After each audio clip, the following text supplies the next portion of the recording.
Welcome to Approach to Headache Part 2. In this segment, we will discuss the high-yield history and physical exam components for patients with headache. To refresh your memory, there are a few must-not-miss diagnoses of headaches in the emergency department. Within the brain, there are diagnoses related to the blood vessels, including epidural, subdural, and subarachnoid bleeds, cerebrovenous thrombus, space-occupying lesion in the parenchyma, including brain abscess and mass, and in the meninges and CSF, increased intracranial pressure and meningitis. Outside the brain, we are worried about acute angle closure glaucoma and temporal arteritis, which can affect vision. And lastly, we're worried about carbon monoxide poisoning. These will be the main must-not-miss diagnoses. We will now discuss the history we will want to elicit based on these diagnoses. As with all history, generally, you will want to know about the onset of the symptoms, whether it is gradual or sudden onset, intermittent or constant, the severity, and the nature of the pain, what it feels like. We also want to know about associated symptoms, such as nausea, vomiting, neurological deficits on history, and fever. Let's go into the specifics of each diagnosis. Let's first talk about the diagnoses that are in the brain. We will first look at the blood vessels, and we'll focus on the bleeding diagnosis. For all the bleeding diagnoses, which includes epidural, subdural, and subarachnoid bleed, we need to know whether the patient's more prone to bleeding, whether they have a hereditary bleeding disorder such as hemophilia, or whether they are on anticoagulants. For epidural and subdural bleeds, we need to know whether there is a history of head trauma, when it might have occurred, the GCS and level of consciousness of the patient at the time of the incident and compared to now. For subarachnoid bleed, we need to know the onset of the headache, whether it had peaked at the time of occurrence, also known as a thunderclap headache. The activity of the patient at the time of the headache, whether they're exertion or at rest, and whether the patients themselves or their family has a history of brain aneurysms or polycystic kidney disease. Continuing with the other diagnoses inside the brain. For cerebrovenous thrombosis, we need to ask whether the patient is at any increased risk of clotting.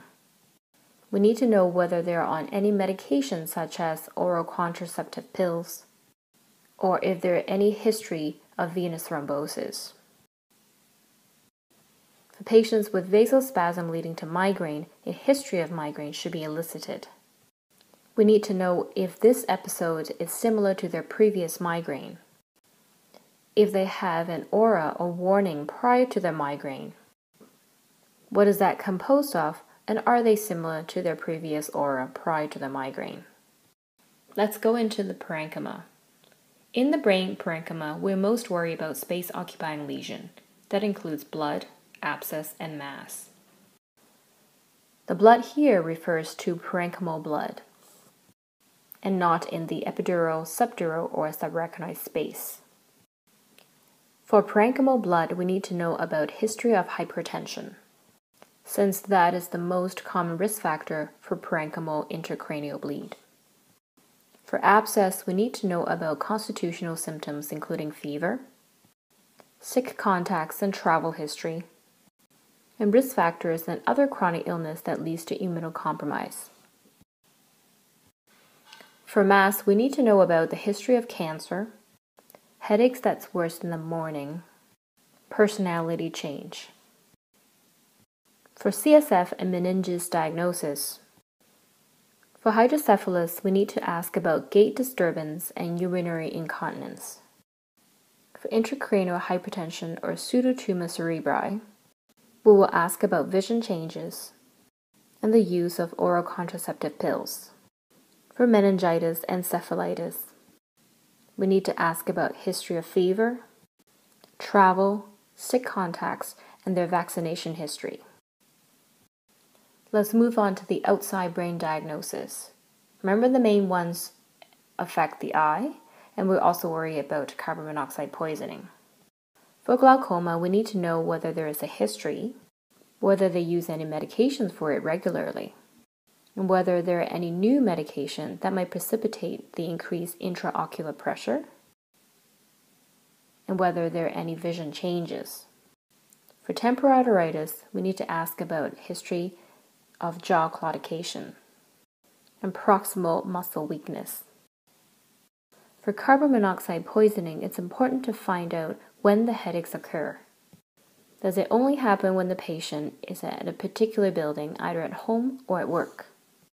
Whether multiple people are affected, and whether they have a carbon monoxide alarm in their building or in their home. For physical exam, we'll lump them all together. For the vital signs, we need to check for fever and whether there are any other abnormal vital signs. We also need to do a detailed neurological exam that includes the cranial nerve, paying special attention to vision in terms of visual acuity and visual fields. Moving downwards, we need to check for motor and sensory, both upper and lower extremities, and cerebellar testing, including gait and dysmetria. Going down the neck, we want to check for signs of meningeal irritation. For the eyes, if we're worried about glaucoma, a slit lamp exam and the measure of intraocular pressure should be obtained. We also want to feel the temporal artery to see if it's palpable or tender.